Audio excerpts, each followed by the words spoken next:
parce que xam naa ne ñoom ñëpp seen bopp lañ fi nekkal mais benn exemple pour daaneel yaay manifestation yi ba mu amee fii ñaata nit a ci dee Ousmane Sonko ba mu génnee lu mu wax sama doom amul ba ñoom ñoo ñëwoon wax ñu ne rupture dafay am bu fekkee lii lañ tuddee rupture ma xam ne rupture ñëwagul Sénégal parce que séddoo lañ fi gis séddoo gâteau. ay waxi tappale ay waxi yoo xam ne ñoom ñi koy waxtaan dundaat mais li naan noonu yàlla na noonu dee boo déggee olof yi di ko wax looloo tax.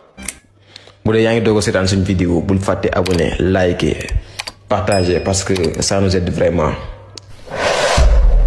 naa tey RTS ki ñu dénk bopp bi maanaam moom lañ fi jàppoon ci conduite en état d'ivresse c'est-à-dire vous voyez maanaam marche maanaam fi image yu RTS fi mu toll maanaam RTS ni ñu amoon rigueur ci comportement ba dàq ay nit ci marche bu ñu relever parce que chemise bi dañ ko war a boutonner takk cravate bi correctement exigence boobu amoon RTS pas se permettre de prendre une personne boo xam ne dañ koo jàpp en état d'ivresse ci lu yàggul dara 2020 la février 2020 ñu jàpp ko ci loolu tey moom la gouvernement bi ñëw nañu dañuy indi rupture gouvernement bi ñëw ne dañuy jox lu bees loo xam ne daawul am Sénégal muy parparloo ay parparloo moom lañ ñëw léegi nag ñu ñëw ci appel à candidature gis nga waxee ak VAR c'est-à-dire ñoom seen VAR dafa baax mais malheureusement nee naa ñi ñu ko séqaloon waa APR ñoo cuune ñoom seen VAR tout le temps day nekk en panne loolooy différence su ñaari parti mooy waa APR dañoo cuune ba seen VAR tout le temps day nekk en panne ñoom seen VAR dafa baax ñoom mën nañ tout le temps di VAR nit ñi mais kenn du leen VAR li ñu fi wax barki Dembo Ndiaye yàggul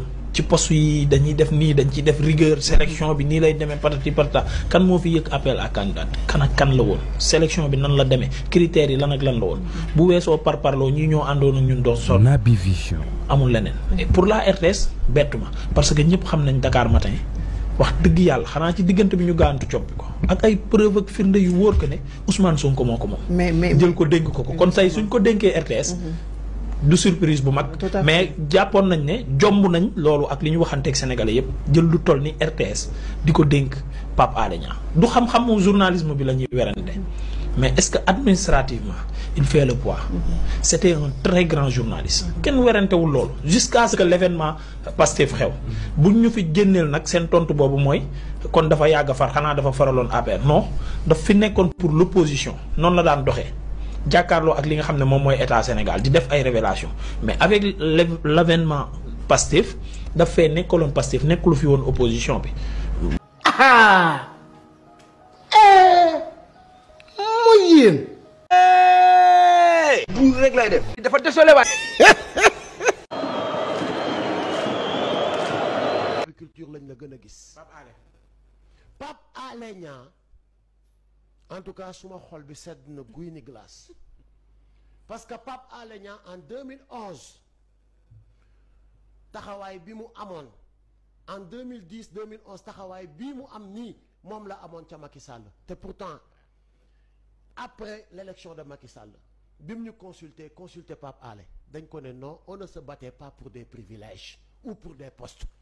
Maintenant la nature dafa maanaam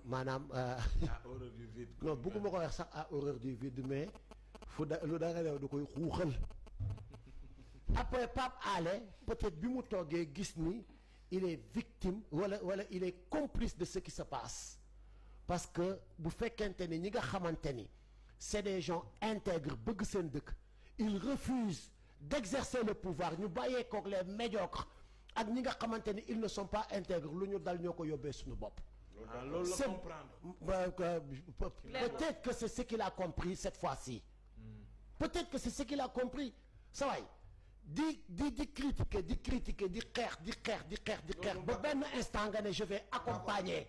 il faut saluer cela. non il faut saluer ça. il faut saluer cela man daal. xam nga kañ laay def suma première évaluation. mooy bu ñu dawalee 1 an ma gis yenn pratique yu bëri jóge fi bu ñu dawalee 1 an ma gis ni ku ci nekk liñ la jox yaa ngi koy doxal yaa ngi koy dawal su boobaa dinaa def suma évaluation mais là je ne fais qu'apprécier. D'accord. Cheikh Omar. Les gens parlent de Pape Alé maintenant. On a grandi ensemble. Pape Alé était au lycée Abdoulaye Sadji.